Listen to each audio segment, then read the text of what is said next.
Добро утро и од мене, јас сум Кристина Атовска, како што најави колегата Чаловски, со мене во студиото е кандидатката на ВМРО ДПМН за општина Центар, господја Наташа Котлар Трајкова.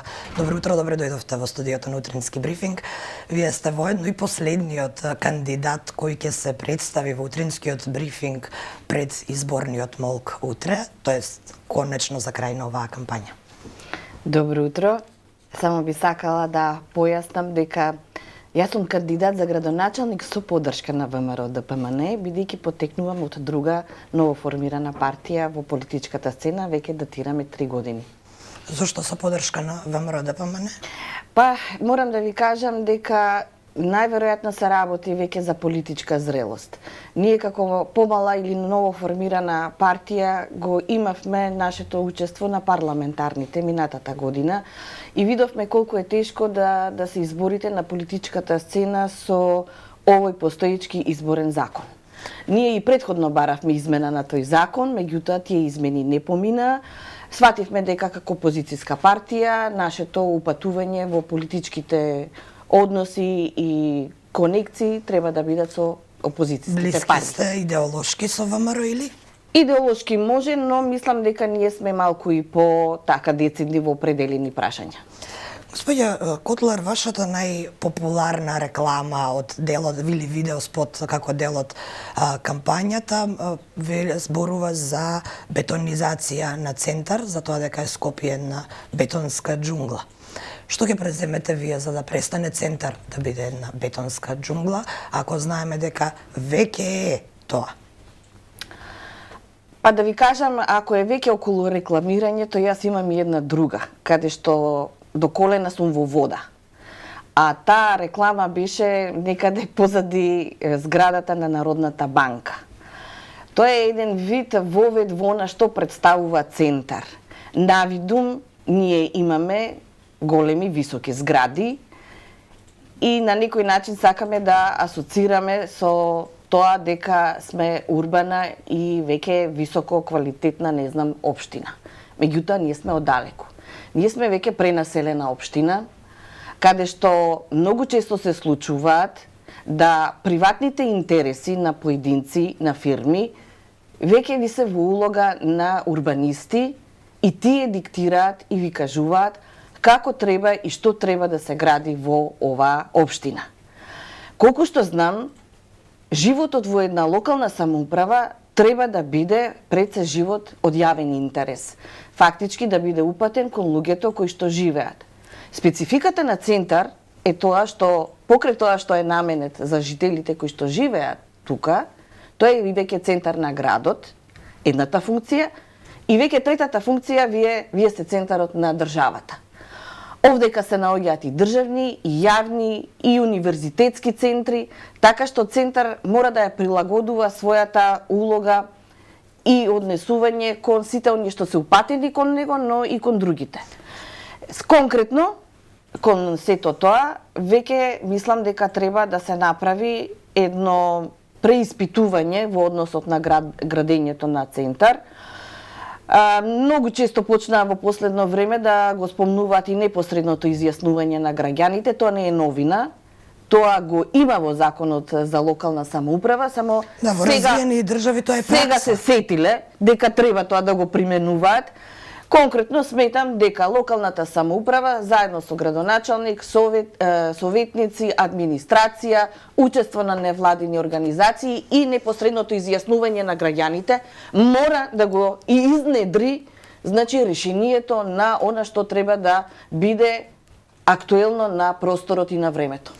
Сега она што ме интересира, верувам и граѓаните на општина Центар, па и на Скопје, како што кажавте, Центарот е буквално центар на градот и сите ние кои живееме во другите општини, транзитираме, доаѓаме, работиме, константно сме тука. Велите непосредно изјаснување, она што го сакаат жителите, зборувате за бетонизација, а токму во времето на ВМРО ДПМН, кога тие имаа свој градоначалник, Скопје стана ваква бетонска џунгла каква што е. Впрочем, тогаш беше направен и оној лажен барок, кој сите ќе се согласиме дека не го разубаве центарот на Скопје. Прашањето ми е следно: дали ако дојдете како градоначалник на функцијата, ќе можете да се спротивставите на наредбите, на плановите, на она што го вели ВМРО ДПМН, бидејќи во минатото граѓаните на Центар се сеќаваат дека таа партија не го слушаше многу гласот на граѓаните. Од прашање можам да извадам повеќе одговори. Прво, јас не сум директна личност на ВМРО ДПМН. Ако ВМРО ДПМН се определило за мене, веќе има расчистено прво самото со себе, во која насока ќе ги тера своите политики, а јас пак веќе имам расчистено многу повеќе од нив, пак јас во која насока ќе ги водам своите политики. Она што било минато, мислам дека се направиле грешки, нели? Ако некој сгрешил, треба и да биде санкциониран. Јас сакам да прашам зошто за овие 8 години, нели, постои друга локална власт, постои централна власт во 5 години, зошто таа централна и локална власт, бидејќи да не се правиме недоветни, колку што се сеќавам во Министерството за култура постоеше една комисија која требаше да подготви материјал околу тоа што велите вие не е естетски. За вкусовите сега нема да разговараме. Какво е вашето мислење за лажниот барок? Бидејќи лажен не видовме се распаѓаат зградите од стиропор. Сега ќе ви кажам, значи дали е тоа лажен барок, јас не можам да зборувам, бидејќи не потекнувам. Лично не сум тука да ви одговорам, има некои нешта што ми се допаѓаат, меѓутоа би сакала на Центар што мене за градоначалник што вие би предлагале во јас би предложила, значи една општина која што ќе понуди функционална и квалитетна живеачка во општината. Ако некој сака да се занимава со минатото, може да се занимава, зошто таа... само да довршам сакам. Зошто извештајот од комисијата е во фјоката на владата? Зошто владата не постапи по она што го изработи, една независна комисија од стручни лица? Зошто им беше тоа пак најголемата мобилизаторска моќ да ги добијат, нели, изборите и на локално и на централно ниво? И сега јас треба да се занимавам некој што нешто ветил, што не направил, па јас сега треба тоа да му го оправдувам. Или за нешто што некој направил. Еве да преминеме на друг случај, кој исто така има вина и актуелната гарнитура во општина Центар, но се исто така и проблеми кои се влечат од минатото. Нема да дискутираме ниту за ВМРО, ниту за СДСМ, бидејќи очигледно е незадоволството на центарци по конкретно во прашање, а тоа е плацот спроти Холидей. Затоа ќе ве прашам какви се вашите планови, бидејќи ја знаете состојбата, знаете кој каква дозвола има градено, каде е јазолот, каде е закочен случајот, какви се вашите планови за оваа локација? Па искрено да ви кажам, јас ќе го чекам решението на Државната комисија, односно Државната комисија за антикорупцијско владење, нели? Бидејќи тие пратија, колку што знам, еден предмет до јавното обвинителство и кон претходните градоначалници, но и кон актуелниот, бидејќи тие така рекоа, ако се случи да се даде дозволата, тогаш ќе треба да покрениме постапка и против него. Значи, јас тоа сакам да го знам. Друго сакам да упатам прашање, зошто актуелниот градоначалник не се повика на сите средства што ми беа на располагање, зошто не го употреби непосредното изјаснување на граѓаните за да се реши тој проблем. Да, за непосредното изјаснување многу функционери или многу градоначалници ќе треба да го дадат тој одговор. Значи, јас ги сакам тие одговори, меѓутоа треба и да ги прегледаме сите нешта што се во општината како документација. Медиумите секојдневно ги бараат тие одговори, гледате и сами. Дури и луѓето што се во Цвеќара наводно имаат огромна документација која што имаат приложено и никој не им одговара. Ниту општината, ниту инспекцијските служби, никој. Добро што го споменавте водно, ајде да преминеме на водно. Може. Водно е исто така едно подрачје кое што треба да биде и заштитено, но на него масовно се гради со години наназад.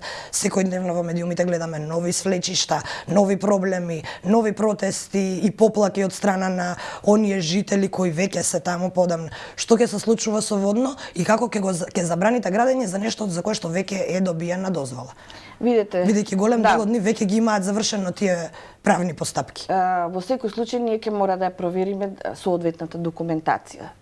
Сепак јас сум човек кој што доаѓам од надвор, не сум 4 години во институцијата таму натре, така што многу од тие документи треба да бидат прегледани.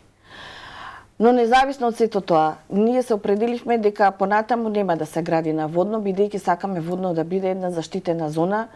Ретко се наоѓа вие да имате град, односно низина, и да имате планина. И покрај тоа да имате некоја река. Така што, мислам дека ние сите треба да бидеме свесни какви природни богатства имаме и треба да ги искористиме на соодветен начин. Она што било градено, ете, тоа е грешка и на претходната и на актуелната власт. Меѓутоа, сега се случува да тоа неодговорно однесување да предизвикува и поплави баш во тој елитен дел. Јас неодамна бев со граѓани кои што живеат на улицата Рилски конгрес, тие се постојано во вода и во воена состојба, бидејќи кога има дождови, има проблеми, бидејќи кога се правеле тие на просторот на некогашна панорама објектите, премала е канализацијската инфраструктура и атмосферската и се случува тука. Да, не е предвидено во старите планови на Скопје таму на водно да се гради. И мислам дека не требало. Сметам дека е грешка, јас грешките ете и ги апострофирам. Една од тие грешки е веќе и во обвинителството во правосудниот систем, а тоа е случајот Плацеви на водно. Да. Се работи за простор кој се шири на над 11.000 метри квадратни. Најавивте зголемување на зелените површини, каде локацијски мислите да ги зголемите, бидејќи во контекст на претходниот разговор веќе се е бетонизирано? Па буквално, еве да кажам, на секоја улица ќе има дрворед. Знаете, ние и вчера разговаравме со луѓе кои што и се постручни околу заштита на животната средина. Ветуваат некои високи кули за прочистување на воздухот, а еден од соговорниците рече, па тие кули во порано се викаат дрва. Значи, потребни ни се да имаме повеќе дрва, се разбира кои се тие, има луѓе кои што знаат да детектираат, кои се оние кои што ќе ги абсорбираат PM частичките. Квартално сакаме да уредуваме, онаму каде што постои простор, значи да постојат и тревници и дрва. Не сме за ставање на крововите, тоа предизвикува други проблеми и Скопје не е така по својата географска положба да бидат тие горе, се знае каде дека ќе бидат на земјата. Еве предвидуваме да има подземни гаражи, а на тие гаражи над нив после оној простор да биде тревник за да може да може. На кои локации? Локацијски, значи секаде каде што може да се детектира соодветно, бидејќи локацијски вие имате повеќе населби во Скопје, во општина Центар. Ја имате и Пролет, каде што имате несоодветна урбанизација. Бидејќи сите транзитираме низ Центар, веќе не гледаме каде има простор за тоа. Има ќе се најде, меѓутоа сакаме тоа да го направиме со соодветни служби. Јас да ви кажам, не сум шумарски инженер, постојат шумарски инженери, постојат луѓе кои што се стручни и кои ќе детектираат, исто така и сообраќајни инженери, кои што треба да кажат како ќе се движат булеварите и помошните улици, а каде да бидат другите помошни нешта. Ако ги земеме сите, сакам и во Капиштец. Во Капиштец имате еден парк, меѓутоа не сакам тој да стане катна гаража, бидејќи така предвиделе некои други, меѓутоа сакам да остане парк. Не сакам да биде паркот на новинарите место за дополнителна бетонизација, сакам да остане како парк и со зеленило. А буквално на секоја улица да има зеленило. Добро, и тој парк не дека е кој знае колку голем. Доволно е. Бидејќи јас живеам таму 30 години на тој простор, знам што значи оној воздух кој што доаѓаше порано од водно и каде што сите луѓе кои што живеа во Капиштец наоѓа разладување на тој простор. Кога почна градбата на тој простор, ние веќе немаме разладување на тој простор. Господја Кодлар, пред да седнеме ги слушавме колегите, тоест мојот колега и вашиот против кандидат, тој рече дека практично не даде некое лажно ветување дека ќе сопре комплетно бетонизацијата на Центар. Изјави, ќе го цитирам, не можеме целосно да забраниме градба. Па никој не ни рече дека целосно ќе има забрана. На кои локации вие сметате дека се адекватни да се гради без да се наруши оној јавен интерес и без дополнително да се загрозат жителите на општина Центар? Ова го ве прашувам бидејќи знаете вие во Центар имаме неколку згради, стамбени згради во кои што луѓето буквално можат да си преидат во становите преку своите тераси од една во друга зграда. Па знаете, јас не сум ни архитект ни урбанист. А самите архитекти и урбанисти во своето проучување има детектирано дека ниту деталните урбанистички планови, ниту пак генералниот постоечкиот се соодветни и генерираат големи проблеми. Ако треба нешто да се гради, јас би сакала сепак да се прави тоа со луѓе кои што се стручни, кои што се урбанисти. Вчера исто така реков, сакам да го слушнам и гласот на комората на архитекти и на градежни инженери. Мислам дека ако работите се прават по една стручна линија, ние нема да имаме проблеми и нормално ако се абстрахираме од коруптивните моменти и нашата неработлива психологија во општината, морам да прашам зошто така работи општината, односно администрацијата, ако знаеме дека еден градоначалник доаѓа, па си заминува, а тие седат со години таму и се генерираат проблеми. И плановите за администрацијата ваши? Во однос на тоа на вработување, на отпуштање. Значи, видите, јас во никој момент не би си дозволила некој да биде отпуштен затоа што потекнува од друга идеолошка или партиска провиниенција. За мене е многу битно дали луѓето се посветени кон работата, дали сакаат да работат, дали ќе прават обструкции, тоа треба да се детектира, дали сакаат да се усовршат, дали сакаат да се едуцираат, да придонесат во развојот на општината, дали сакаат да работат 24 часа за да бидат сервис на општината. Тоа Ако мене не е битно. сакаат, ќе најдете начин да ги извадите од општинската администрација. Јас нема да бркам луѓе. Тоа никогаш нема да си го дозволам Ова себе си. прашувам бидејќи знаме Ако дека некој сака да работи, граѓаните сметаат, голем дел од граѓаните имаат мислење дека добар дел од администрацијата, ќе го искористам изразот, клати врата, земај плата. Знаете, ако постои една систематизација што значи работата и однесувањето кон работата, мислам дека не треба да има никакви дилеми. Тогаш самите луѓе ќе расчистат дали ќе сакаат да работат или не. Вие можете да се однесувате лежерно, но во вашиот приватен живот. На работа е сосема друго. Сега ќе освртиме кругот, па некако пак ќе се вратиме на темата или прашањата со кои што почнавме и за крај. На овој изборен циклус се појавија огромен број независни и советнички листи, па имаме и кандидати за градоначалници, генерално на цели локални избори, и тоа можам да кажам во зголемен интензитет, во зголемен број, ако ги споредиме со минатите локални избори. Дали ова го толкувате како своевидна недоверба во двопартискиот систем во центар СДСМ ВМРО? Па мислам дека веќе е една реакција на многу изменети услови во политичкиот живот.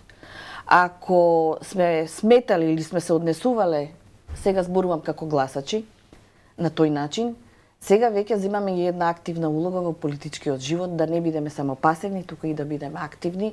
И мислам тоа е добро за демократијата и нека има повеќе идеи, повеќе мислења. Знаете, така и доаѓаме до потребните решенија кои што ни стојат во секојдневниот живот. И сосема за крај, вашата порака до вашите гласачи, морам да ви го да ја дозволам таа минута.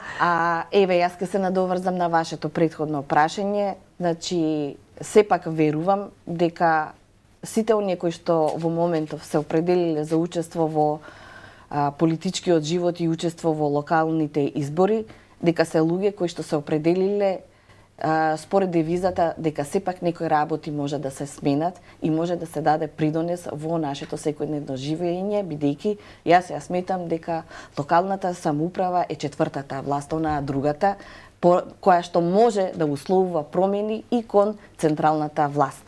Така што на сите им порачувам да веруваат во себе, да бидат решителни и свесни и дека секогаш може да се постигнат промени кои водат на подобро. Тоа е мојата девиза кон сите нив.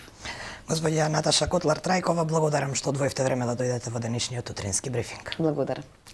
Како што кажав, ова беше и последната кандидатка во овој предизборен циклус, во овој дел од кампањата, поточно од кампањата за првиот круг, а секако утре стартува изборниот молк, во понеделник сумираме резултати од изборите и секако во овие клучни неколку општини, особено во општините во кои што имаме повеќе кандидати, секако дека очекуваме да има и втор круг, бидејќи така вели праксата. Јас сум Кристина Атовска, ви благодарам што не следевте. До крајот на брифингот останува уште едно информативно издание. Александар повели со последниот информативен блок за окружување на овој кампањски утрински брифинг, секако од понеделник, како што кажав, стартуваме со една друга постизборна атмосфера.